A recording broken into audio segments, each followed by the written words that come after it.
ਸ਼੍ਰੋਮਣੀ ਅਕਾਲੀ ਦਲ ਅੰਮ੍ਰਿਤਸਰ ਵੱਲੋਂ ਜਥੇਦਾਰ ਗੁਰਦੇਵ ਸਿੰਘ ਕੌਂਕੇ ਦੇ ਪਿੰਡ ਕਰਵਾਇਆ ਗਿਆ ਸ਼ਹੀਦੀ ਸਮਾਗਮ। ਸ਼੍ਰੀ ਅਕਾਲ ਤਖਤ ਸਾਹਿਬ ਵਿਖੇ ਭਾਈ ਕੌਂਕੇ ਦੇ ਸ਼ਹੀਦੀ ਦਿਹਾੜੇ ਨੂੰ ਸਮਰਪਿਤ ਸਮਾਗਮ। ਦਲ ਖਾਲਸਾ ਨੇ ਫਲਸਤੀਨੀਆਂ ਦੀ ਨਸਲਕੁਸ਼ੀ ਤੇ ਜਤਾਈ ਚਿੰਤਾ। ਪੰਜ ਸੇਵਕ ਸ਼ਖਸੀਅਤਾਂ ਵੱਲੋਂ ਪੰਜਾਬ ਦੇ ਪਾਣੀਆਂ ਦੇ ਮਸਲੇ ਤੇ ਸਾਂਝਾ ਬਿਆਨ। ਸ਼੍ਰੋਮਣੀ ਅਕਾਲੀ ਦਲ ਅੰਮ੍ਰਿਤਸਰ ਵੱਲੋਂ ਜਥੇਦਾਰ ਸ਼੍ਰੀ ਅਕਾਲ ਤਖਤ ਸਾਹਿਬ ਸ਼ਹੀਦ ਭਾਈ ਗੁਰਦੇਵ ਸਿੰਘ ਕੌਂਕੇ ਦਾ ਸ਼ਹੀਦੀ ਦਿਹਾੜਾ ਗੁਰਦੁਆਰਾ ਗੁਰੂਸਰ ਕੌਂਕੇ ਨਾਨਕਸਰ ਕਲੇਰਾਂ ਵਿਖੇ ਕਰਵਾਇਆ ਗਿਆ। ਇਸ ਮੌਕੇ ਵੱਖ-ਵੱਖ ਸਿੱਖ ਜਥੇਬੰਦੀਆਂ ਨੇ ਸ਼ਹੀਦ ਭਾਈ ਗੁਰਦੇਵ ਸਿੰਘ ਕੌਂਕੇ ਨੂੰ ਸ਼ਰਧਾਂਜਲੀ ਭੇਟ ਕੀਤੀ। ਸ਼੍ਰੋਮਣੀ ਅਕਾਲੀ ਦਲ ਅੰਮ੍ਰਿਤਸਰ ਪ੍ਰਧਾਨ ਅਤੇ ਸੰਗਰੂਰ ਤੋਂ ਮੈਂਬਰ ਪਾਰਲੀਮੈਂਟ ਸਰਦਾਰ ਸਿਮਰਨਜੀਤ ਸਿੰਘ ਮਾਨ ਨੇ ਇਸ ਮੌਕੇ ਸੰਗਤਾਂ ਨਾਲ ਆਪਣੇ ਵਿਚਾਰ ਸਾਂਝੇ ਕੀਤੇ ਅਤੇ ਭਾਈ ਕੌਂਕੇ ਦੇ ਕਤਲ ਤੋਂ ਬਾਅਦ ਵੱਖ-ਵੱਖ ਸਿਆਸੀ ਪਾਰਟੀਆਂ ਦੇ ਇਸ ਕਤਲ ਨੂੰ ਲੁਕਾਉਣ ਦੀਆਂ ਕੋਸ਼ਿਸ਼ਾਂ ਦਾ ਵੀ ਜ਼ਿਕਰ ਕੀਤਾ। ਆਪਣੇ ਮਹਾਨ ਸ਼ਹੀਦ ਭਾਈ ਗੁਰਦੇਵ ਸਿੰਘ ਕੌਂਕੇ ਸਾਹਿਬ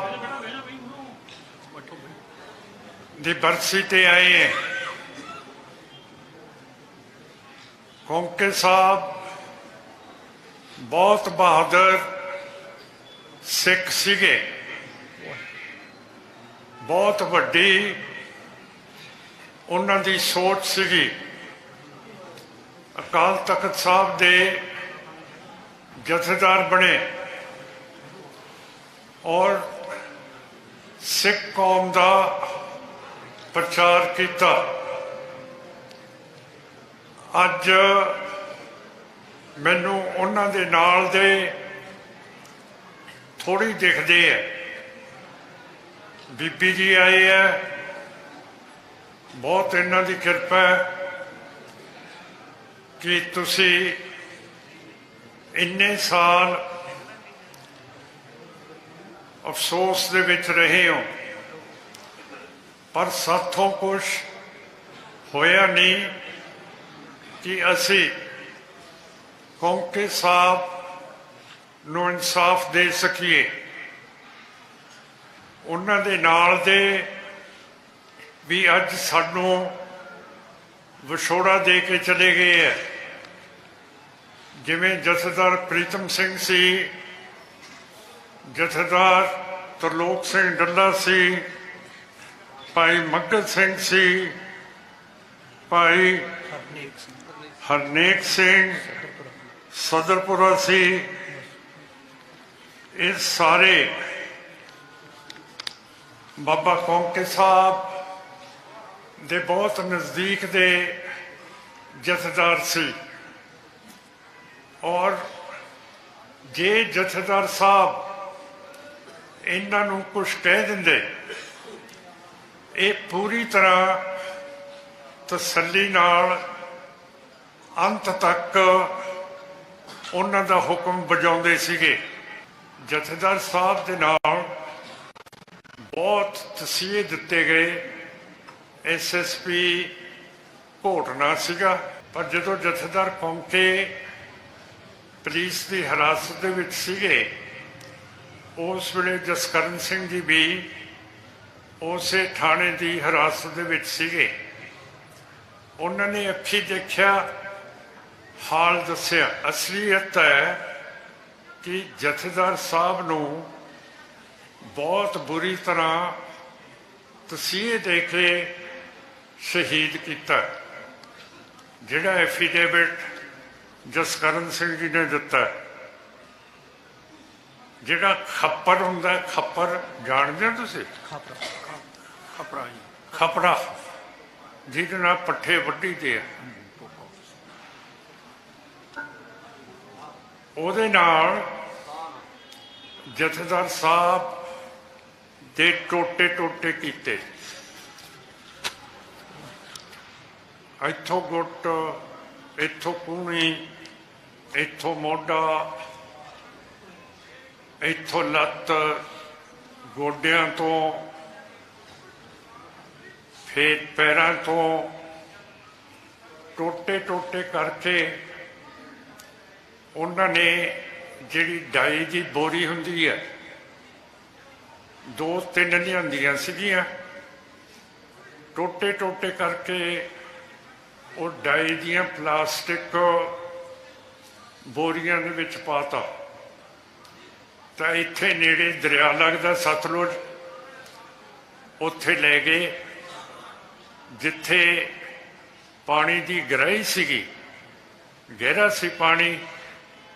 ਉੱਥੇ ਕਿਸ਼ਤੀ ਦੇ ਵਿੱਚ ਲਿਜਾ ਕੇ ਬੋਰੀਆਂ ਨੂੰ ਪਾਣੀ ਦੇ ਵਿੱਚ ਉਲਟਾ ਕੇ ਮੱਛੀਆਂ ਨੂੰ ਦੇਤਾ।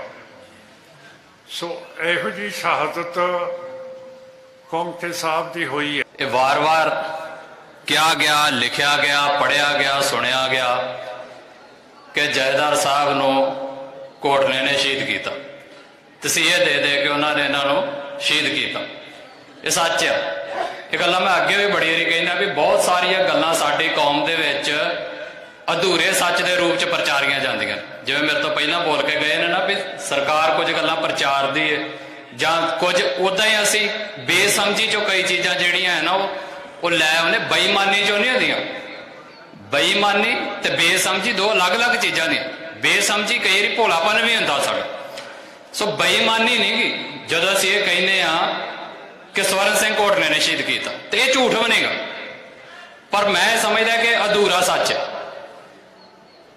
ਪੂਰਾ ਸੱਚ ਕੀ ਹੈ? ਕੌਣ ਆ ਸਵਰਨ ਸਿੰਘ ਕੋਟਲਾ? ਕੌਣ ਆ ਪ੍ਰਕਾਸ਼ ਸਿੰਘ ਬਾਦਲ? ਕੌਣ ਆ ਕੈਪਟਨ ਅਮਰਿੰਦਰ ਸਿੰਘ? ਕੌਣ ਆ ਜਿਹਨੂੰ ਅੱਜ ਗਾਲਾਂ ਕੱਢਦੇ ਹੋ ਭਗਵੰਤ ਮਾਨ? ਤੇ ਕੌਣ ਹੋਊਗਾ ਉਹ ਜਿਹਨੂੰ ਕੱਲ ਨੂੰ ਸ਼ਾਇਦ ਫੇਰ ਲੋਕ ਚੁਣ ਕੇ ਤੇ ਫੇਰ ਗਾਲਾਂ ਕੱਢਣ? ਇਹ ਸਵਾਲ ਨੇ ਕੋਈ। ਜਦੋਂ ਤੱਕ ਤੇ ਇਹਨਾਂ ਲੋਕਾਂ ਨੂੰ ਹੀ ਸਾਰਾ ਕੁਝ ਸਮਝਦੇ ਰਹੋਗੇ ਵੀ ਇਹਨਾਂ ਦੇ ਕੋਲ ਤਾਕਤ ਆ, ਇਹੀ ਸਭ ਕੁਝ ਕਰਦੇ ਨੇ, ਉਦੋਂ ਤੱਕ ਗਾਲਾਂ ਵੀ ਇਹਨਾਂ ਨੂੰ ਕੱਢਦੇ ਰਹੋਗੇ ਤੇ ਲੜਦੇ ਵੀ ਇਹਨਾਂ ਦੇ ਖਿਲਾਫ ਹੀ ਰਹੋਗੇ। ਅਸਲੀ ਸਾਡਾ ਗੁਨਾਹਗਾਰ, ਅਸਲੀ ਸਾਡਾ ਕਾਤਲ ਇੰਡੀਅਨ ਸਟੇਟ ਆ। ਕੌਣ ਦਿੰਦਾ ਆ ਸਵਰਨ ਸਿੰਘ ਕੋਟਲੇ ਨੂੰ ਇਹ ਤਾਕਤ ਕਿ ਤੂੰ ਚੁੱਕ ਨੌਜਵਾਨ, ਤੂੰ ਚੁੱਕ ਜਥੇਦਾਰ ਤੇ ਸ਼ਹੀਦ ਕਰ? ਸਵਰਨ ਸਿੰਘ ਕੋਟਲੇ ਦੇ ਆਪਣੇ ਡੌਲਿਆਂ 'ਚ ਇੰਨੀ ਜਾਨ ਨਹੀਂ ਨਾ। ਕੌਣ ਦਿੰਦਾ ਹੈ ਉਹਨੂੰ ਤਾਕਤ? ਕੌਣ, ਕਿਹੜੀ ਤਾਕਤ ਹੈ ਜਿਹੜੀ ਪ੍ਰਕਾਸ਼ ਸਿੰਘ ਬਾਦਲ ਨੂੰ ਕਹਿੰਦੀ ਆ ਕਿ ਜੀ ਹੁਣੇ ਬੀਤੇ ਦੀਆਂ ਗੱਲਾਂ ਨੇ?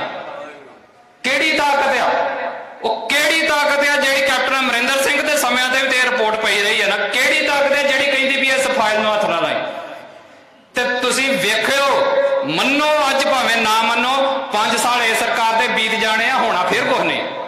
ਕਿਉਂਕਿ ਉਹ ਤਾਕਤ ਅੱਜ ਵੀ ਮੌਜੂਦ ਹੈ ਜਿਹੜੀ ਭਗਵੰਤ ਮਾਨ ਨੂੰ ਵੀ ਕਹਿੰਦੀ ਆ ਖਬਰਦਾਰ ਜੇ ਹੱਥ ਲਾਇਆ ਕਿਸੇ ਨੂੰ। ਉਹ ਤਾਕਤ ਆ ਇੰਡੀਆ ਦੀ ਪਾਰਲੀਮੈਂਟ ਦੀ। ਉਹ ਤਾਕਤ ਹੈ ਇੰਡੀਆ ਦੇ ਪਾਰਲੀਮੈਂਟ ਦੇ ਵਿੱਚ ਹੁੰਦੇ ਪਾਸ ਕਾਨੂੰਨਾਂ ਦੀ। ਤੇ ਇਹ ਤਾਕਤ ਇੰਡੀਆ ਦਿੰਦਾ ਇਹਨਾਂ ਨੂੰ। ਅੱਜ ਸ਼੍ਰੀ ਅਕਾਲ ਤਖਤ ਸਾਹਿਬ ਵਿਖੇ ਜਥੇਦਾਰ ਗੁਰਦੇਵ ਸਿੰਘ ਕੌਂਕੇ ਦੇ ਸ਼ਹੀਦੀ ਦਿਹਾੜੇ ਨੂੰ ਸਮਰਪਿਤ ਸਮਾਗਮ ਕਰਵਾਇਆ ਗਿਆ। ਇਸ ਮੌਕੇ ਸ਼੍ਰੀ ਅਖੰਡ ਪਾਠ ਸਾਹਿਬ ਦੇ ਭੋਗ ਉਪਰੰਤ ਗੁਰਬਾਣੀ ਕੀਰਤਨ ਸਰਵਣ ਕਰਵਾਇਆ ਗਿਆ। ਉਪਰੰਤ ਪੰਥਕ ਵਿਚਾਰਾਂ ਹੋਈਆਂ ਅਤੇ ਭਾਈ ਕੌਂਕੇ ਦੇ ਪਰਿਵਾਰ ਨੂੰ ਸਿਰੋਂ ਪਾਓ ਭੇਂਟ ਕਰਕੇ ਸਨਮਾਨਿਤ ਵੀ ਕੀਤਾ ਗਿਆ। ਇਸ ਮੌਕੇ ਪੱਤਰਕਾਰਾਂ ਨਾਲ ਗੱਲਬਾਤ ਕਰਦਿਆਂ SGPC ਜਨਰਲ ਸਕੱਤਰ ਗੁਰਚਰਨ ਸਿੰਘ ਗਰੇਵਾਲ ਨੇ ਸ਼ਹੀਦ ਭਾਈ ਕੌਂਕੇ ਦੇ ਪਰਿਵਾਰ ਨੂੰ ਇਸ ਸਮਾਗਮ ਵਿੱਚ ਸ਼ਮੂਲੀਅਤ ਕਰਨ ਲਈ ਧੰਨਵਾਦ ਕੀਤਾ। ਉਨ੍ਹਾਂ ਕਿਹਾ ਕਿ ਸ਼੍ਰੀ ਅਕਾਲ ਤਖਤ ਸਾਹਿਬ ਤੇ ਰਿਪੋਰਟ ਜਨਤਕ ਹੋਣ ਤੋਂ ਬਾਅਦ ਕਮੇਟੀ ਵੱਲੋਂ ਇਹ ਸਮਾਗਮ ਕਰਵਾਇਆ ਗਿਆ ਤੇ ਅੱਗੇ ਵੀ ਜਥੇਦਾਰ ਭਾਈ ਗੁਰਦੇਵ ਸਿੰਘ ਕੌਂਕੇ ਨੂੰ ਇਨਸਾਫ ਦਿਵਾਉਣ ਲਈ ਸ਼੍ਰੋਮਣੀ ਕਮੇਟੀ ਸੰਘਰਸ਼ ਕਰਦੀ ਰਹੇਗੀ। ਇਸ ਮੌਕੇ ਪਰਿਵਾਰ ਨੇ ਵੀ ਇਕਜੁੱਟ ਹੋ ਕੇ ਮਾਮਲੇ ਦੀ ਨਿਰਪੱਖ ਜਾਂਚ ਕਰ ਦੋਸ਼ੀਆਂ ਨੂੰ ਸਖਤ ਸਜ਼ਾਵਾਂ ਦਿਵਾਉਣ ਦੀ ਸਿੱਖ ਜਥੇਬੰਦੀਆਂ ਨੂੰ ਅਪੀਲ ਕੀਤੀ ਹੈ। ਬੜੀ ਚੰਗੀ ਗੱਲ ਆ, ਕੌਮ ਦੇ ਸ਼ਹੀਦਾਂ ਦੀ ਵਾਰਸ ਆ ਜਥੇਬੰਦੀ ਜਿਹੜੀ ਸ਼੍ਰੋਮਣੀ ਗੁਰਦੁਆਰਾ ਪ੍ਰਬੰਧਕ ਕਮੇਟੀ ਆ। ਭਾਵੇਂ ਦੇਰ ਬਾਅਦ ਇਹ ਗੱਲ ਸਾਹਮਣੇ ਆਈ ਆ ਕਿਉਂਕਿ ਰਿਪੋਰਟ ਜਿਹੜੀ ਆ ਇਹ ਹੁਣੇ ਹੀ ਅਕਾਲ ਤਖਤ ਸਾਹਿਬ ਤੇ ਜਨਤਕ ਹੋਈ ਸੀ। ਇਸ ਕਰਕੇ ਜਿਹੜਾ ਸ਼੍ਰੋਮਣੀ ਗੁਰਦੁਆਰਾ ਪ੍ਰਬੰਧਕ ਕਮੇਟੀ ਵੱਲੋਂ ਇਹ ਉਪਰਾਲਾ ਕੀਤਾ ਗਿਆ। ਚੰਗਾ ਉਪਰਾਲਾ। ਪਰਿਵਾਰ ਨੇ ਅੱਜ ਹਾਜ਼ਰੀ ਭਰੀ ਆ। ਸੋ ਪ੍ਰਧਾਨ ਸਾਹਿਬ, ਸਿੰਘ ਸਾਹਿਬ ਸਾਰੇ ਨੇ ਇਸ ਸਮੇਂ ਹਾਜ਼ਰੀ ਭਰੀ ਆ। ਮੈਂ ਇਸ ਗੱਲ ਲਈ ਸੰਤੁਸ਼ਟੀ ਦਾ ਪ੍ਰਗਟਾਵਾ ਕਰਦਾ ਕਿ ਅਸੀਂ ਬੇਨਤੀ ਕੀਤੀ ਸੀ ਕਿ ਇੱਕ ਹੋਰ ਅਖੰਡ ਪਾਠ ਸਾਹਿਬ ਦਾ ਭੋਗ ਪਾਉਣ ਦਾ ਇੱਥੇ ਪ੍ਰੋਗਰਾਮ ਲਿਖਿਆ ਗਿਆ ਸੀ। ਸੋ ਉਹਨਾਂ ਸਾਰਿਆਂ ਨੇ ਇਸ ਸਾਂਝੇ ਪ੍ਰੋਗਰਾਮ ਦੇ ਲਈ ਸਹਿਮਤੀ ਭਰੀ ਆ, ਸਾਰੀਆਂ ਹੀ ਜਥੇਬੰਦੀਆਂ ਦਾ। ਮੈਂ ਆਪਣੇ ਵੱਲੋਂ ਤੇ ਪ੍ਰਧਾਨ ਸਾਹਿਬ ਵੱਲੋਂ ਧੰਨਵਾਦ ਕਰਦੇ ਹਾਂ ਕਿ ਉਹਨਾਂ ਨੇ, ਕਿਉਂਕਿ ਸ਼ਹੀਦ ਸਾਰਿਆਂ ਦੇ ਸਾਂਝੇ ਹੁੰਦੇ ਆ। ਸਾਡਾ ਕੋਈ ਵਖਰੇਵਾ ਹੋ ਸਕਦਾ ਪਰ ਸ਼ਹੀਦ ਸਾਰਿਆਂ ਦੇ ਸਾਂਝੇ ਆ। ਅੱਜ ਸਾਰੇ ਪੰਥ ਨੇ, ਸਮੁੱਚੀਆਂ ਜਥੇਬੰਦੀਆਂ ਨੇ ਰਲ ਕੇ ਗੁਰੂ ਅੱਗੇ ਅਰਦਾਸ ਕੀਤੀ ਆ ਤੇ ਪਰਿਵਾਰ ਸ਼ਾਮਲ ਹੋਇਆ। ਤੇ ਪਰਿਵਾਰ ਦਾ ਵੀ ਅਸੀਂ ਰਣੀ ਆ ਕਿ ਇਹਨਾਂ ਨੇ ਸਾਨੂੰ ਸਹਿਯੋਗ ਦਿੱਤਾ। ਹਾਂਜੀ ਹਾਂਜੀ, ਅਸੀਂ ਕਹਿੰਦੇ ਸਾਫ਼ ਮਿਲਣਾ ਚਾਹੀਦਾ। ਸਾਨੂੰ ਪਤਾ ਲੱਗੇ ਵੀ ਕੀ ਕੁਛ ਹੋਇਆ ਵਾ। ਇਨਸਾਫ ਸਾਨੂੰ ਕੋਈ ਨਹੀਂ ਮਿਲਿਆ, ਇਨਸਾਫ ਮਿਲਣਾ ਚਾਹੀਦਾ। ਇਸ ਤੇ ਕਹਿੰਦੇ ਵੀ ਸਾਰੇ ਜਥੇਬੰਦੀ ਰਲ ਕੇ ਕੋਈ ਆਪੋ ਆਪਣੇ ਨਾਲ ਇਕੱਠੇ ਹੋ ਕੇ ਇੱਕ ਕੇਸ ਨੂੰ ਲੜੋ। ਉਹਨਾਂ ਸਜ਼ਾ ਜ਼ਰੂਰ ਦੇਣੀ ਚਾਹੀਦੀ ਹੈ। ਜਿਹੜਾ ਗੁਰਮੀਤ ਘਰੋਂ ਲੱਗਿਆ ਵਾ, ਗੁਰਮੀਤ ਘੋਟਣਾ, ਦੂਜਾ ਸਾਰੇ ਸਾਰੇ ਸਜ਼ਾ ਮਿਲਣੀ ਚਾਹੀਦੀਆਂ ਵਾ। ਅੱਜ ਮਹਾਨ ਸ਼ਹੀਦ ਸ੍ਰੀ ਅਕਾਲ ਤਖਤ ਸਾਹਿਬ ਦੇ ਐਕਟਿੰਗ ਜਥੇਦਾਰ ਸਿੰਘ ਸਾਹਿਬ ਗਿਆਨੀ ਗੁਰਦੇਵ ਸਿੰਘ ਜੀ, ਉਹਨਾਂ ਦਾ ਸ਼ਹੀਦੀ ਦਿਹਾੜਾ ਸ੍ਰੀ ਅਕਾਲ ਤਖਤ ਸਾਹਿਬ ਤੇ ਮਨਾਇਆ ਗਿਆ। ਔਰ ਮੈਂ ਸਮਝਦਾ ਕਿ ਸਮੇਂ ਦੀ ਸਰਕਾਰ ਨੇ ਜਿਸ ਤਰ੍ਹਾਂ ਬੁੱਚੜਾਂ ਦੀ ਤਰ੍ਹਾਂ ਔਰ ਉਹਨਾਂ ਨੂੰ ਪੁੱਠਾ ਢੰਗ ਕੇ ਫਿਰ ਉਹਨਾਂ ਦੇ ਇੱਥੇ ਥੱਲੇ ਲੱਤਾਂ ਚੱਡਿਆਂ ਦੇ ਵਿੱਚ ਠੁੱਡੇ ਮਾਰ ਕੇ ਔਰ ਬਹੁਤ ਬੁਰੀ ਤਰ੍ਹਾਂ, ਮੈਂ ਸਮਝਦਾ ਜਿਹੜੇ ਪੁਰਾਣੇ ਜ਼ੁਲਮ ਅਸੀਂ ਸੁਣੇ ਸੀ ਨਾ, ਪੁਰਾਣੀਆਂ ਜਿਹੜੀਆਂ ਹਕੂਮਤਾਂ ਕਰਦੀਆਂ ਸਨ ਮੁਗਲਾਂ ਦੇ ਟਾਈਮ ਤੇ, ਉਹ ਜ਼ੁਲਮ ਜਿਹੜਾ ਸੀ ਉਹ ਜਥੇਦਾਰ ਗੁਰਦੇਵ ਸਿੰਘ ਜੀ ਕੌਂਕੇ ਸਾਹਿਬ ਤੇ ਕੀਤਾ। ਬਾਅਦ ਵਿੱਚ ਉਸ ਟਾਈਮ ਦੇ ਜਿਹੜੇ ਐਸਐਸਪੀ ਸੀ ਘੋਟਣਾ ਜਿਹਨੂੰ ਕਹਿੰਦੇ ਆ, ਉਹਨੇ ਉਹਨਾਂ ਦੇ ਸਿਰ ਦੇ ਵਿੱਚ ਜਿਹੜੀ ਸੀ ਉਹ ਗੋਲੀ ਮਾਰ ਦਿੱਤੀ ਤੇ ਛੋਟੇ ਛੋਟੇ ਟੁਕੜੇ ਕਰਕੇ, ਜਿਸ ਤਰ੍ਹਾਂ ਪੁਰਾਣੇ ਮੁਗਲਾਂ ਦੇ ਟਾਈਮ ਤੇ ਬੱਚਿਆਂ ਦੇ ਟੋਟੇ ਟੋਟੇ ਕਰਦੇ ਸੀ, ਉਹ ਟੋਟੇ ਟੋਟੇ ਕਰਕੇ ਫਿਰ ਉਹ ਜਿਹੜਾ ਨਹਿਰ ਦੇ ਵਿੱਚ ਜਿਹੜਾ ਸੀ ਉਹਨਾਂ ਦੀ ਲਾਸ਼ ਨੂੰ ਸੁੱਟ ਦਿੱਤਾ। ਦੱਸਣ ਵਾਲੇ ਗਵਾਹ ਜਿਹੜੇ ਉਸ ਟਾਈਮ ਦੇ ਨਾਲ ਉਹ ਦੱਸਦੇ ਅੱਖਾਂ ਵੀ ਕੱਢ ਦਿੱਤੀਆਂ ਸਨ। ਮੈਂ ਸਮਝਦਾ ਵੀ ਬੁੱਚੜਾਂ ਨੇ ਖਰੇ ਕਿਹੜਾ ਤਸ਼ੱਦਦ ਉਹਨਾਂ ਨੇ ਕੀਤਾ। ਸੋ ਪੁਰਾਣਾ ਜਿੰਨੇ ਵੀ ਇਹ ਸਿੱਖ ਸੰਘਰਸ਼ ਦੇ ਵਿੱਚ ਸਿੰਘ ਸ਼ਹੀਦ ਹੋਏ ਆ, ਉਹਨਾਂ ਨਾਲ ਇਹੋ ਜਿਹਾ ਵਤੀਰਾ ਹੈ ਜਿਹੜਾ ਹੈ ਉਹ ਸਮੇਂ ਦੀ ਸਰਕਾਰ ਨੇ ਕੀਤਾ। ਦੇਰ ਹੈ ਦਰੁਸਤ ਹੈ, ਪਹਿਲਾਂ ਵੀ ਮਨਾਉਣਾ ਚਾਹੀਦਾ ਸੀ। ਕੋਈ ਵੀ ਸਿੰਘ ਜਿਹੜਾ ਕੌਮ ਲਈ ਸ਼ਹੀਦ ਹੁੰਦਾ ਉਹ ਸਾਡੀ ਕੌਮ ਦਾ, ਸਾਡੀ ਕੌਮ ਦੀ ਉਹ ਮੈਂ ਸਮਝਦਾ ਵੀ ਸ਼ਾਨ ਆ। ਸੋ ਪਹਿਲਾਂ ਵੀ ਮਨਾਉਂਦੇ ਤੇ ਬਹੁਤ ਚੰਗੀ ਗੱਲ ਸੀ। ਜੇ ਹੋਰ ਵੀ ਮਨਾਇਆ ਤਾਂ ਮੈਂ ਸਮਝਦਾ ਹੈ ਕਿ ਆਪਣਾ ਉਹ ਕੌਮ ਦੇ ਮਹਾਨ ਸ਼ਹੀਦ ਵਜੋਂ ਉਹਨਾਂ ਦਾ ਜਿਹੜਾ ਅੱਜ ਇਹ ਕਿਹਾ ਵੀ ਗਿਆ ਸ਼੍ਰੋਮਣੀ ਕਮੇਟੀ ਨੂੰ ਕਿ ਉਹਨਾਂ ਨੂੰ ਦਰਜਾ ਵੀ ਦਿੱਤਾ ਜਾਵੇ। ਸੋ ਮੈਂ ਸਮਝਦਾ ਕਿ ਜਿੰਨੇ ਸਿੰਘ ਸਿੱਖ ਸੰਘਰਸ਼ ਸ਼ਹੀਦ ਹੋਏ ਆ, ਸਾਰਿਆਂ ਦਾ ਇੱਕ ਇਕੱਠੇ ਤੌਰ ਤੇ ਜਿਹੜਾ ਹੈ ਇਹ ਅਖੰਡ ਪਾਠ ਸਾਹਿਬ ਭਾਵੇਂ ਇੱਥੇ ਕਰ ਲਿਆ ਕਰਨਾ ਸ੍ਰੀ ਅਕਾਲ ਤਖਤ ਸਾਹਿਬ ਤੇ, ਔਰ ਸਮੁੱਚੇ ਤੌਰ ਤੇ ਮੰਜੀ ਸਾਹਿਬ ਦੀਵਾਨ ਹਾਲ ਵਿੱਚ, ਕਿਉਂਕਿ ਪਰਿਵਾਰ ਜ਼ਿਆਦਾ ਹੋ ਜਾਂਦੇ ਆ ਤੇ ਸਾਰੇ ਪਰਿਵਾਰਾਂ ਨੂੰ ਸੱਦ ਕੇ ਤੇ ਉਹ ਸ੍ਰੀ ਅਕਾਲ ਤਖਤ ਸਾਹਿਬ ਵੱਲੋਂ ਸ਼੍ਰੋਮਣੀ ਗੁਰਦੁਆਰਾ ਪ੍ਰਬੰਧਕ ਕਮੇਟੀ ਵੱਲੋਂ ਆਉਣ ਵਾਲੇ ਟਾਈਮ ਵਿੱਚ ਸਨਮਾਨਿਤ ਕੀਤਾ ਜਾਊਗਾ। ਕਿਉਂਕਿ ਇਹ ਇੱਥੇ 6 ਜੂਨ ਦਾ ਦਿਨ ਤਾਂ ਆਪਾਂ ਮਨਾਉਣਾ ਹੀ ਆ ਔਰ ਉਸ ਟਾਈਮ ਤੇ ਵੀ ਸੰਗਤ ਇਕੱਠੀ ਹੁੰਦੀ ਹੈ, ਲੇਕਿਨ ਸਾਰੇ ਸਿੰਘਾਂ ਦਾ ਜਦੋਂ ਆਪਾਂ ਸ਼ਹੀਦੀ ਦਿਨ ਮਨਾਵਾਂਗੇ ਤੇ ਮੇਰੇ ਸਮਝ ਦੇ ਵਿੱਚ ਹੈ ਕਿ ਮੰਜੀ ਸਾਹਿਬ ਦੀਵਾਨ ਹਾਲ ਸਭ ਤੋਂ ਐਪਰੀਪ੍ਰੀਏਟ ਜਿਹੜੀ ਜਗ੍ਹਾ ਹੈ, ਪਰ ਉਹਨਾਂ ਦੇ ਭੋਗ ਜਿਹੜੇ ਆ ਇੱਥੇ ਅਕਾਲ ਤਖਤ ਸਾਹਿਬ ਤੇ ਪੈਣ ਤੇ ਬਾਅਦ ਵਿੱਚ ਸਨਮਾਨਿਤ ਜਿਹੜਾ ਹੈ ਉੱਥੇ ਸਨਮਾਨ ਸਾਹਿਬ ਸਾਰੇ ਸਿੰਘਾਂ ਨੂੰ ਉਹ ਜਿਹੜਾ ਕੀਤਾ। ਉਸ ਸਮੇਂ ਦੀ ਜ਼ਾਲਮ ਸਰਕਾਰ ਨੇ ਬਹੁਤ ਹੀ ਸਤਿਕਾਰਯੋਗ ਭਾਈ ਸਾਹਿਬ ਜਥੇਦਾਰ ਗੁਰਦੇਵ ਸਿੰਘ ਜੀ ਕੌਂਕੇ, ਜਿਨ੍ਹਾਂ ਨੂੰ ਕੋਹ ਕੇ ਜ਼ਾਲਮ ਸਰਕਾਰ ਨੇ ਸ਼ਹੀਦ ਕੀਤਾ, ਇਹਨਾਂ ਦਾ ਅੱਜ ਸ਼ਹੀਦੀ ਦਿਹਾੜਾ ਭਾਵੇਂ ਉਹਨਾਂ ਦੇ ਪਿੰਡ ਵੀ ਮਨਾਇਆ ਜਾ ਰਿਹਾ, ਪਰ ਅੱਜ ਸ੍ਰੀ ਅਕਾਲ ਤਖਤ ਸਾਹਿਬ ਵਿਖੇ ਪਰਸੋਂ ਰੋਜ਼ ਤੋਂ ਸ੍ਰੀ ਅਖੰਡ ਪਾਠ ਸਾਹਿਬ ਦੀ ਪ੍ਰੰਪਤਾ ਹੋਈ ਸੀ। ਅੱਜ ਅੰਮ੍ਰਿਤ ਵੇਲੇ ਭੋਗਾਂ ਤੋਂ ਬਾਅਦ ਸ਼ਬਦ ਗਾਇਨ ਕਰਕੇ ਅਰਦਾਸ ਬੇਨਤੀ ਜੋ ਜਿਹੜੀ ਕੀਤੀ ਗਈ, ਉਹਨਾਂ ਦੇ ਪਰਿਵਾਰਕ, ਉਹਨਾਂ ਦੇ ਧਰਮ ਸੁਪਤਨੀ ਔਰ ਹੋਰ ਪਰਿਵਾਰ ਦੇ ਜੀ ਜਿਹੜੇ ਚੇਚੇ ਤੌਰ ਤੇ ਸਾਰੇ ਪਹੁੰਚੇ ਸੀ। ਇਹ ਉਸ ਵੇਲੇ ਦੀ ਕਾਂਗਰਸ ਹਕੂਮਤ ਨੇ ਇੱਕ ਭਾਈ ਸਾਹਿਬ, ਕਿਉਂਕਿ ਅਦੁੱਤੀ ਸ਼ਖਸੀਅਤ ਸੀ, 25,000 ਹੋਰ ਜਿਹੜੀਆਂ ਅਨਆਇਡੈਂਟੀਫਾਈਡ ਲਾਸ਼ਾਂ ਸੀ, ਜਿਨ੍ਹਾਂ ਦਾ ਵੇਰਵਾ ਭਾਈ ਜਸਵੰਤ ਸਿੰਘ ਜੀ ਖਾਲੜਾ ਨੇ ਤਿਆਰ ਕੀਤਾ ਸੀ, ਉਹਨਾਂ ਨੂੰ ਵੀ ਕੋਹ ਕੇ ਇਹਨਾਂ ਨੇ ਮਾਰਿਆ। ਸੋ ਸਿੱਖ ਪੰਥ ਦੇ ਵਿੱਚ ਇਹ ਵਿਦਵਤਾ ਰਹੀ। ਗੁਰੂ ਸਾਹਿਬ ਜੀ ਕਿਰਪਾ ਕਰਨ, ਸ਼ਹੀਦੀਆਂ ਬਹੁਤ ਵੱਡੀਆਂ ਹੋ ਜਾਂਦੀਆਂ ਤੇ ਜ਼ਾਲਮ ਸਰਕਾਰਾਂ ਜਿਹੜੀਆਂ ਉਹ ਆਪਣੇ ਤਸ਼ੱਦਦ ਤੋਂ ਕਦੇ ਬਾਜ ਨਹੀਂ ਆਈਆਂ। ਪਰ ਕਲਗੀਧਰ ਨੇ ਪੰਥ ਐਸਾ ਸਾਜਿਆ ਕਿ ਸਿਰ ਕੱਟਣ ਵਾਲੇ ਮੁੱਕ ਜਾਂਦੇ ਆ, ਸਿਰ ਦੇਣ ਵਾਲੇ ਨਹੀਂ ਮੁੱਕਦੇ। ਸੋ ਉਹਨਾਂ ਦੇ ਅੱਜ ਸਨਮੁਖ ਇਹ ਜਿਹੜਾ ਸ਼ਹੀਦੀ ਦਿਹਾੜਾ ਅੱਜ ਉਹਨਾਂ ਦੇ ਭਾਈ ਗੁਰਦੇਵ ਸਿੰਘ ਜੀ ਕੌਂਕੇ ਜਥੇਦਾਰ ਸਾਹਿਬ ਜੀ ਦੀ ਯਾਦਗਾਰ ਵਿੱਚ ਇੱਥੇ ਮਨਾਇਆ ਗਿਆ ਆ। ਸੋ ਉਹਨਾਂ ਦੀ ਜਿਹੜੀ ਤਸਵੀਰ ਪਹਿਲਾਂ ਹੀ ਸ੍ਰੀ ਅਜਾਇਬ ਘਰ ਜਿਹੜਾ ਸਾਡਾ, ਉਸ ਅਜਾਇਬ ਘਰ ਦੇ ਵਿੱਚ ਸ਼ੋਭਿਤ ਕਰ ਦਿੱਤੀ ਗਈ ਆ।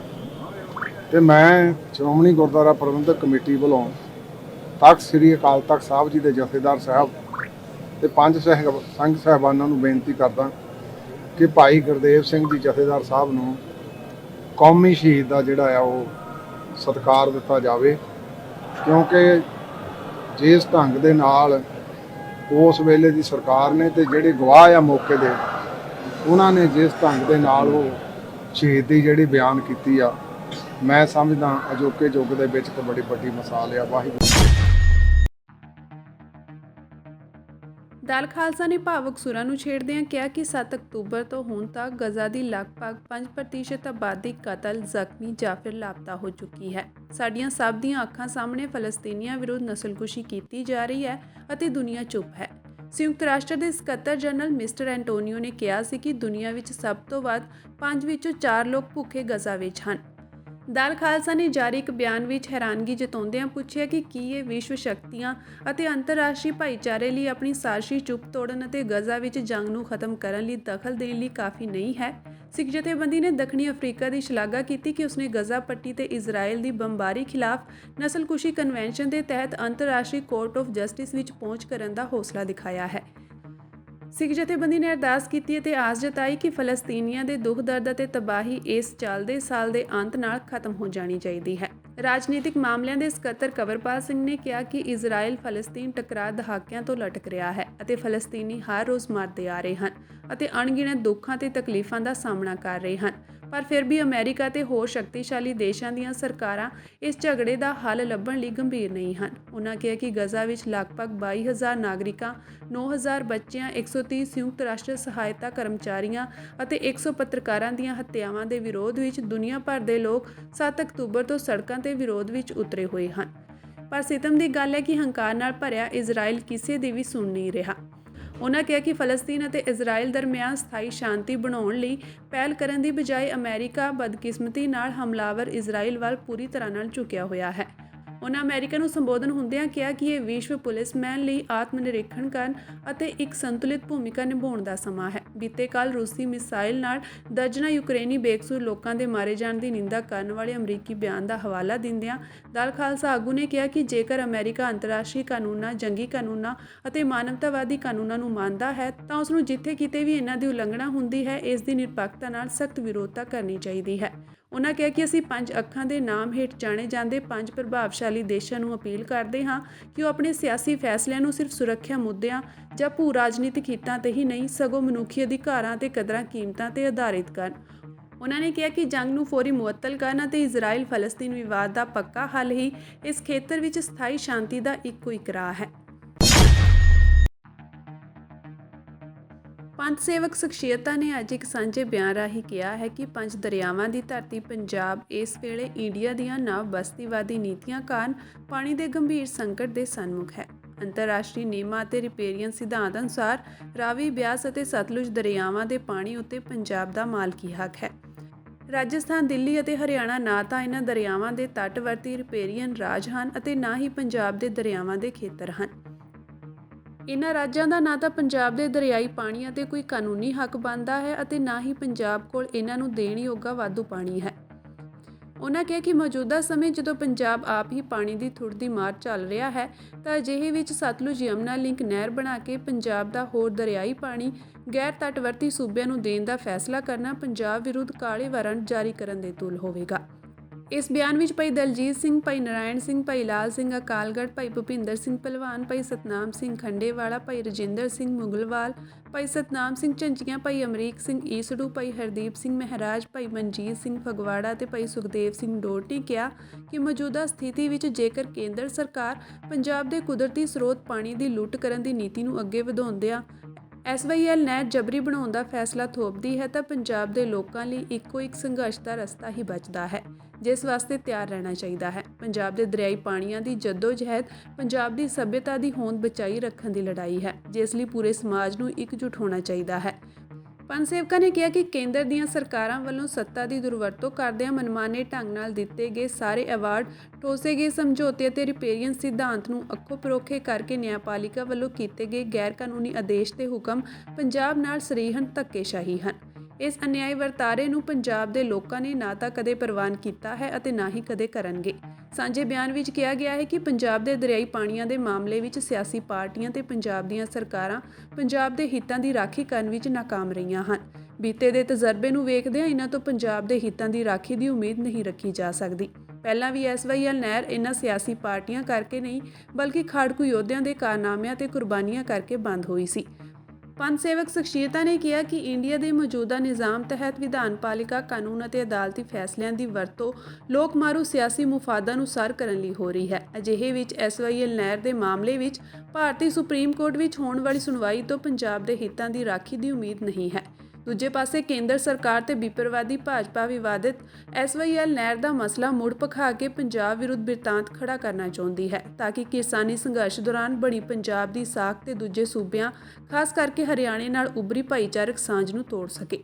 ਪੰਥ ਸੇਵਕਾਂ ਨੇ ਕਿਹਾ ਕਿ ਪੰਜਾਬ ਤੇ ਹਰਿਆਣੇ ਦੀਆਂ ਕਿਸਾਨ ਧਿਰਾਂ ਅਤੇ ਸਮਾਜ ਨੂੰ ਇਹ ਸਮਝਣ ਦੀ ਲੋੜ ਹੈ ਕਿ ਦਿੱਲੀ ਦਰਬਾਰ ਦੋਵਾਂ ਸੂਬਿਆਂ ਨੂੰ ਲੋਕਾਂ ਨੂੰ ਆਪਸ ਵਿੱਚ ਉਲਝਾਉਣ ਦਾ ਯਤਨ ਕਰ ਰਿਹਾ ਹੈ।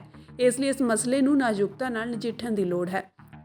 ਉਨ੍ਹਾਂ ਕਿਹਾ ਕਿ ਸਾਲ 1980 ਤੋਂ 2021 ਤੱਕ ਦੇ ਵਹਿਣ ਦੇ ਅੰਕੜੇ ਦੱਸਦੇ ਹਨ ਕਿ ਪੰਜਾਬ ਦੇ ਦਰਿਆਵਾਂ ਦਾ ਵਹਿਣ 30% ਘਟ ਜਾਣ ਕਾਰਨ ਪੰਜਾਬ ਕੋਲ SYL ਨਹਿਰ ਵਿੱਚ ਛੱਡਣ ਲਈ ਪਾਣੀ ਹੀ ਨਹੀਂ ਹੈ। ਉਂਝ ਹਰਿਆਣੇ ਨੂੰ ਇਸ ਬੰਦ ਪਈ ਨਹਿਰ ਦਾ 16.2 ਲੱਖ ਏਕੜ ਫੁੱਟ ਪਾਣੀ ਪਹਿਲਾਂ ਹੀ ਮਿਲ ਰਿਹਾ ਹੈ। ਉਨ੍ਹਾਂ ਕਿਹਾ ਕਿ ਪੰਜਾਬ ਦੇ ਦਰਿਆਈ ਪਾਣੀ ਗੈਰ ਤੱਟਵਰਤੀ ਰਾਜਾਂ ਨੂੰ ਧੱਕੇ ਨਾਲ ਦਿੱਤੇ ਜਾਣ ਕਾਰਨ ਪੰਜਾਬ ਦੀ ਆਪਣੀ ਸਥਿਤੀ ਗੰਭੀਰ ਹੋ ਚੁੱਕੀ ਹੈ। ਅਜਿਹੇ ਵਿੱਚ ਹਰਿਆਣੇ ਨੂੰ ਆਪਣੀ ਲੋੜਾਂ ਦੀ ਪੂਰਤੀ ਲਈ ਸਾਲ 1994 ਵਿੱਚ ਹੋਏ ਸਮਝੌਤੇ ਅਨੁਸਾਰ ਯਮੁਨਾ ਦੇ ਵਾਧੂ ਪਾਣੀ ਵਿੱਚੋਂ 20 ਲੱਖ ਏਕੜ ਫੁੱਟ ਪਾਣੀ ਲੈਣ ਲਈ ਕੇਂਦਰ ਸਰਕਾਰ ਉੱਤੇ ਦਬਾਅ ਪਾਉਣਾ ਚਾਹੀਦਾ ਹੈ। ਜਾਪਾਨ ਵਿੱਚ ਨਵੇਂ ਸਾਲ ਦੇ ਪਹਿਲੇ ਦਿਨ ਭੂਚਾਲ ਆਇਆ ਹੈ। ਰਿਕਟਰ ਪੈਮਾਨੇ ਤੇ ਭੂਚਾਲ ਦੀ ਤੀਬਰਤਾ 7.5 ਮਾਪੀ ਗਈ ਹੈ। ਭੂਚਾਲ ਤੋਂ ਬਾਅਦ ਸੁਨਾਮੀ ਅਲਰਟ ਜਾਰੀ ਕਰ ਦਿੱਤਾ ਗਿਆ ਹੈ। ਭੂਚਾਲ ਤੋਂ ਬਾਅਦ ਸਮੁੰਦਰ ਵਿੱਚ 1 ਮੀਟਰ ਉਚਾਈ ਦੀ ਲਹਿਰ ਉੱਠੀ ਹੈ। ਲੋਕਾਂ ਨੂੰ ਚੌਕਸ ਰਹਿਣ ਲਈ ਕਿਹਾ ਗਿਆ ਹੈ। ਦੱਸ ਦਈਏ ਕਿ ਇਹ ਭੂਚਾਲ ਉੱਤਰ ਮੱਧ ਜਾਪਾਨ ਵਿੱਚ ਆਇਆ ਹੈ। ਜਾਪਾਨ ਦੀ ਮੌਸਮ ਵਿਗਿਆਨ ਏਜੰਸੀ ਨੇ ਪੱਛਮੀ ਤੱਟਵਰਤੀ ਖੇਤਰਾਂ ਇਸ਼ੀਕਾਵਾ, ਨਿਗਾਟਾ ਅਤੇ ਟੋਆਮਾ ਲਈ ਸੁਨਾਮੀ ਦੀ ਚੇਤਾਵਨੀ ਜਾਰੀ ਕਰ ਦਿੱਤੀ ਹੈ। 26 ਜਨਵਰੀ ਨੂੰ ਹੋਣ ਵਾਲੀ ਪਰੇਡ ਵਿੱਚ ਪੰਜਾਬ ਦੀ ਝਾਂਕੀ ਸ਼ਾਮਿਲ ਨਾ ਹੋਣ ਤੇ ਪੰਜਾਬ ਵਿੱਚ ਸਿਆਸਤ ਗਰਮਾਈ ਹੋਈ ਹੈ। ਇਸ ਵਾਰ ਗਣਤੰਤਰ ਦਿਵਸ 2024 ਦੀ ਪਰੇਡ ਵਿੱਚ ਪੰਜਾਬ ਅਤੇ ਪੱਛਮੀ ਬੰਗਾਲ ਦੀ ਝਾਂਕੀ ਨੂੰ ਸ਼ਾਮਿਲ ਨਹੀਂ ਕੀਤਾ ਗਿਆ ਹੈ, ਜਿਸ ਤੋਂ ਬਾਅਦ ਵਿਰੋਧੀ ਧਿਰਾਂ ਨੇ ਕੇਂਦਰ ਸਰਕਾਰ ਨੂੰ ਘੇਰਨਾ ਸ਼ੁਰੂ ਕਰ ਦਿੱਤਾ ਸੀ। ਇਸ ਸੰਬੰਧੀ ਰੱਖਿਆ ਮੰਤਰਾਲੇ ਦਾ ਬਿਆਨ ਸਾਹਮਣੇ ਆਇਆ ਹੈ। ਮੰਤਰਾਲੇ ਨੇ ਕਿਹਾ ਕਿ ਦੋਵਾਂ ਰਾਜਾਂ ਦੀ ਝਾਂਕੀ ਨੂੰ ਨਿਰਧਾਰਤ ਪ੍ਰਕਿਰਿਆ ਦੇ ਅਨੁਸਾਰ ਹਟਾ ਦਿੱਤਾ ਗਿਆ ਹੈ। ਮੰਤਰਾਲੇ ਦੇ ਨੋਟਿਸ ਵਿੱਚ ਕਿਹਾ ਗਿਆ ਹੈ ਕਿ ਇਸ ਵਾਰ ਦੋਵਾਂ ਦੀ ਝਾਂਕੀ ਪਰੇਡ ਦੀ ਥੀਮ ਮੁਤਾਬਕ ਨਹੀਂ ਸੀ। ਮੰਤਰਾਲੇ ਨੇ ਕਿਹਾ ਕਿ ਪਹਿਲੇ 3 ਰਾਊਂਡ ਤੱਕ ਝਾਂਕੀ ਨੂੰ ਪਾਸ ਕਰ ਦਿੱਤਾ ਗਿਆ ਸੀ। ਥੀਮ ਦੀ ਵਜ੍ਹਾ ਕਰਕੇ ਅਗਲੇ ਰਾਊਂਡ ਵਿੱਚ ਝਾਂਕੀ ਨੂੰ ਮਨਜ਼ੂਰੀ ਨਹੀਂ ਦਿੱਤੀ ਗਈ। ਮੰਤਰਾਲੇ ਨੇ ਕਿਹਾ ਕਿ ਇਸ ਮਾਮਲੇ ਵਿੱਚ ਕੇਂਦਰ ਸਰਕਾਰ ਦੀ ਬੇਬੁਨਿਆਦ ਆਲੋਚਨਾ ਕੀਤੀ ਜਾ ਰਹੀ ਹੈ। ਉਨ੍ਹਾਂ ਨੇ ਕਿਹਾ ਕਿ ਸਾਰੇ ਸੂਬਿਆਂ ਅਤੇ ਯੂਟੀਜ਼ ਨੂੰ ਬਰਾਬਰ ਮੌਕੇ ਦਿੱਤੇ ਜਾਂਦੇ ਹਨ। ਮੰਤਰਾਲੇ ਨੇ ਕਿਹਾ ਕਿ 8 ਸਾਲਾਂ ਵਿੱਚ 6 ਵਾਰ ਪੰਜਾਬ ਦੀ ਝਾਂਕੀ ਸ਼ਾਮਿਲ ਕੀਤੀ ਗਈ ਸੀ। ਮੰਤਰਾਲੇ ਨੇ ਇਹ ਵੀ ਦੱਸਿਆ ਹੈ ਕਿ ਝਾਂਕੀ ਦੀ ਚੋਣ ਦੀ ਪ੍ਰਕਿਰਿਆ ਪਾਰਦਰਸ਼ੀ ਹੈ ਅਤੇ ਇਸ ਵਿੱਚ ਇੱਕ ਮਾਹਰ ਕਮੇਟੀ ਸ਼ਾਮਿਲ ਹੈ। ਇਹ ਕਮੇਟੀ ਵੱਖ-ਵੱਖ ਮਾਪਦੰਡਾਂ ਦੇ ਆਧਾਰ ਤੇ ਪ੍ਰਸਤਾਵਾਂ ਦਾ ਮੁਲਾਂਕਣ ਕਰਦੀ ਹੈ, ਜਿਵੇਂ ਕਿ ਝਾਂਕੀ ਦੀ ਥੀਮ, ਇਸ ਦਾ ਸੰਕਲਪ, ਡਿਜ਼ਾਈਨ ਅਤੇ ਪਰੇਡ ਦੌਰਾਨ ਇਸ ਨਾਲ ਹੋਣ ਵਾਲੇ ਵਿਜ਼ੂਅਲ ਪ੍ਰਭਾਵ। ਮੰਤਰਾਲੇ ਨੇ ਇਸ ਗੱਲ ਤੇ ਵੀ ਜ਼ੋਰ ਦਿੱਤਾ ਹੈ ਕਿ ਕਮੇਟੀ ਦੇ ਫੈਸਲੇ ਕਿਸੇ ਵੀ ਸਿਆਸੀ ਵਿਚਾਰਾਂ ਤੋਂ ਪ੍ਰਭਾਵਿਤ ਨਹੀਂ ਹੁੰਦੇ ਹਨ ਅਤੇ ਸਿਰਫ ਪ੍ਰਸਤਾਵਾਂ ਦੀ ਯੋਗਤਾ ਤੇ ਆਧਾਰਿਤ ਹੁੰਦੇ ਹਨ। ਪੰਜਾਬ ਦੇ ਮੁੱਖ ਮੰਤਰੀ ਭਗਵੰਤ ਮਾਨ ਨੇ ਚੋਣ ਪ੍ਰਕਿਰਿਆ ਨੂੰ ਲੈ ਕੇ ਵਿਤਕਰੇ ਦੇ ਦੋਸ਼ ਲਾਏ ਸਨ। ਜਵਾਬ ਵਿੱਚ ਰੱਖਿਆ ਮੰਤਰਾਲੇ ਨੇ ਇਹਨਾਂ ਦੋਸ਼ਾਂ ਨੂੰ ਰੱਦ ਕਰ ਦਿੱਤਾ, ਇਹ ਦੁਹਰਾਉਂਦੇ ਹੋਏ ਕਿ ਝਾਂਕੀ ਦੀ ਚੋਣ ਕਰਨ ਲਈ ਇੱਕ ਚੰਗੀ ਸਥਾਪਿਤ ਪ੍ਰਣਾਲੀ ਹੈ। ਮੰਤਰਾਲੇ ਨੇ ਸਪਸ਼ਟ ਕੀਤਾ ਕਿ ਗਣਤੰਤਰ ਦਿਵਸ ਪਰੇਡ 2024 ਵਿੱਚ ਆਪਣੀ ਝਾਂਕੀ ਪੇਸ਼ ਕਰਨ ਲਈ ਅੰਤ ਵਿੱਚ ਸਿਰਫ 15-16 ਰਾਜਾਂ ਅਤੇ ਕੇਂਦਰ ਸ਼ਾਸਿਤ ਪ੍ਰਦੇਸ਼ਾਂ ਨੂੰ ਚੁਣਿਆ ਜਾਵੇਗਾ। ਰੱਖਿਆ ਮੰਤਰਾਲੇ ਨੇ ਵੀ ਇਹ ਉਜਾਗਰ ਕੀਤਾ ਹੈ ਕਿ ਜਿਨ੍ਹਾਂ ਰਾਜਾਂ ਨੂੰ ਪਰੇਡ ਲਈ ਨਹੀਂ ਚੁਣਿਆ ਗਿਆ ਹੈ, ਉਹਨਾਂ ਨੂੰ ਲਾਲ ਕਿਲ੍ਹੇ ਨਵੀਂ ਦਿੱਲੀ ਵਿਖੇ ਭਾਰਤ ਪਰਵ ਦੌਰਾਨ ਆਪਣੀ ਝਾਂਕੀ ਦਿਖਾਉਣ ਲਈ ਸੱਦਾ ਦਿੱਤਾ ਜਾ ਰਿਹਾ ਹੈ। ਇਹ ਕਦਮ ਸਾਰੇ ਰਾਜਾਂ ਨੂੰ ਜਸ਼ਨਾਂ ਵਿੱਚ ਸ਼ਾਮਿਲ ਕਰਨ ਅਤੇ ਇਹ ਯਕੀਨੀ ਬਣਾਉਣ ਦੀ ਕੋਸ਼ਿਸ਼ ਨੂੰ ਦੁਹਰਾਉਂਦਾ ਹੈ ਕਿ ਕੋਈ ਵੀ ਰਾਜ ਇਸ ਤੋਂ ਵਾਂਝਾ ਨਾ ਰਹੇ। ਇਸ ਸਪਸ਼ਟੀਕਰਨ ਰਾਹੀਂ ਮੰਤਰਾਲੇ ਦਾ ਉਦੇਸ਼ ਕਿਸੇ ਵੀ ਗਲਤ ਧਾਰਨਾ ਨੂੰ ਦੂਰ ਕਰਨਾ ਅਤੇ ਇਸ ਰਾਸ਼ਟਰੀ ਸਮਾਗਮ ਲਈ ਝਾਂਕੀ ਦੀ ਚੋਣ ਪ੍ਰਕਿਰਿਆ ਦੀ ਨਿਰਪੱਖਤਾ ਦੀ ਪੁਸ਼ਟੀ ਕਰਨਾ ਹੈ। ਮੰਤਰਾਲੇ ਵੱਲੋਂ ਕਿਹਾ ਗਿਆ ਹੈ ਕਿ ਇਹ ਗਣਤੰਤਰ ਦਿਵਸ ਪਰੇਡ ਦੇ ਲੋਕਤੰਤਰੀ ਆਚਰਣ ਦਾ ਪ੍ਰਮਾਣ ਹੈ, ਇੱਕ ਅਜਿਹਾ ਸਮਾਗਮ ਜਿਸ ਦਾ ਉਦੇਸ਼ ਭਾਰਤ ਦੀ ਏਕਤਾ ਅਤੇ ਵਿਭਿੰਨਤਾ ਨੂੰ ਮਨਾਉਣਾ ਹੈ। 26 ਜਨਵਰੀ ਦੀ ਪਰੇਡ ਵਿੱਚ ਪੰਜਾਬ ਦੀ ਝਾਂਕੀ ਨੂੰ ਸ਼ਾਮਿਲ ਨਾ ਕਰਨ ਨੂੰ ਲੈ ਕੇ ਚੱਲ ਰਹੀ ਸਿਆਸਤ ਦਰਮਿਆਨ ਰੱਖਿਆ ਮੰਤਰਾਲੇ ਨੇ ਆਪਣਾ ਸਪਸ਼ਟੀਕਰਨ ਦਿੱਤਾ, ਜਿਸ ਤੋਂ ਬਾਅਦ ਪੰਜਾਬ ਦੇ ਮੁੱਖ ਮੰਤਰੀ ਭਗਵੰਤ ਮਾਨ ਨੇ ਰੱਖਿਆ ਮੰਤਰਾਲੇ ਦੇ ਸਪਸ਼ਟੀਕਰਨ ਤੇ ਤਿੱਖਾ ਸ਼ਬਦੀ ਵਾਰ ਕੀਤਾ ਹੈ। ਸੀਐਮ ਮਾਨ ਨੇ ਕਿਹਾ ਕਿ ਅਸੀਂ ਆਪਣੇ ਸ਼ਹੀਦਾਂ ਦਾ ਮਾਨ ਸਨਮਾਨ ਕਰਨਾ ਜਾਣਦੇ ਹਾਂ, ਇਸ ਲਈ ਸਾਨੂੰ ਭਾਜਪਾ ਤੋਂ NOC ਦੀ ਲੋੜ ਨਹੀਂ ਹੈ। ਮਾਨ ਨੇ ਇੱਕ ਟਵੀਟ ਕਰਦਿਆਂ ਕਿਹਾ ਕਿ ਅਸੀਂ ਸਾਡੇ ਭਗਤ ਸਿੰਘ, ਰਾਜਗੁਰੂ, ਸੁਖਦੇਵ, ਲਾਲਾ ਲਾਜਪਤ ਰਾਏ, ਊਧਮ ਸਿੰਘ, ਮਾਈ ਭਾਗੋ, ਕਰਤਾਰ ਸਿੰਘ ਸਰਾਭੇ, ਗਦਰੀ ਬਾਬੇ ਅਤੇ ਮਹਾਰਾਜਾ ਰਣਜੀਤ ਸਿੰਘ ਦੀਆਂ ਕੁਰਬਾਨੀਆਂ ਨੂੰ ਰਿਜੈਕਟਡ ਕੈਟੇਗਰੀਜ਼ ਵਿੱਚ ਨਹੀਂ ਭੇਜਣਾ। ਇਹ ਸਾਡੇ ਹੀਰੋ ਨੇ, ਇਹਨਾਂ ਦਾ ਮਾਨ ਸਨਮਾਨ ਕਰਨਾ ਅਸੀਂ ਜਾਣਦੇ ਹਾਂ। ਭਾਜਪਾ ਦੀ NOC ਦੀ ਲੋੜ ਨਹੀਂ। ਮੁੱਖ ਮੰਤਰੀ ਮਾਨ ਨੇ ਰੱਖਿਆ ਮੰਤਰਾਲੇ ਦੇ ਉਸ ਪੱਤਰ ਦੀ ਕਾਪੀ ਵੀ ਨੱਥੀ ਕੀਤੀ ਹੈ, ਜਿਸ ਨੂੰ ਰੱਖਿਆ ਮੰਤਰਾਲੇ ਨੇ ਪੰਜਾਬ ਸਰਕਾਰ ਨੂੰ ਭੇਜਿਆ ਸੀ। ਜ਼ਿਕਰਯੋਗ ਹੈ ਕਿ ਮੰਤਰਾਲੇ ਨੇ ਅੱਜ ਸਪਸ਼ਟ ਕੀਤਾ ਹੈ ਕਿ ਕਿਸੇ ਵੀ ਤਰ੍ਹਾਂ ਨਾਲ ਕੋਈ ਵੀ ਵਿਤਕਰਾ ਨਹੀਂ ਕੀਤਾ ਗਿਆ। ਇਸ ਵਾਰ ਦੋਵਾਂ ਦੀ ਝਾਂਕੀ ਪਰੇਡ ਦੀ ਥੀਮ ਮੁਤਾਬਕ ਨਹੀਂ ਸੀ। ਮੰਤਰਾਲੇ ਨੇ ਕਿਹਾ ਕਿ ਪਹਿਲੇ 3 ਰਾਊਂਡ ਤੱਕ ਝਾਂਕੀ ਨੂੰ ਪਾਸ ਕੀਤਾ ਗਿਆ ਸੀ। ਥੀਮ ਦੀ ਵਜ੍ਹਾ ਕਰਕੇ ਅਗਲੇ ਰਾਊਂਡ ਵਿੱਚ ਝਾਂਕੀ ਨੂੰ ਮਨਜ਼ੂਰੀ ਨਹੀਂ ਦਿੱਤੀ ਗਈ। ਮੰਤਰਾਲੇ ਦਾ ਇਹ ਬਿਆਨ ਅਜਿਹੇ ਸਮੇਂ ਆਇਆ ਹੈ ਜਦੋਂ ਪੰਜਾਬ ਦੀ ਝਾਂਕੀ ਨੂੰ ਪਰੇਡ ਵਿੱਚ ਸ਼ਾਮਲ ਨਾ ਕਰਨ ਤੇ ਵਿਤਕਰੇ ਦੇ ਦੋਸ਼ ਲਾਏ ਜਾ ਰਹੇ ਹਨ।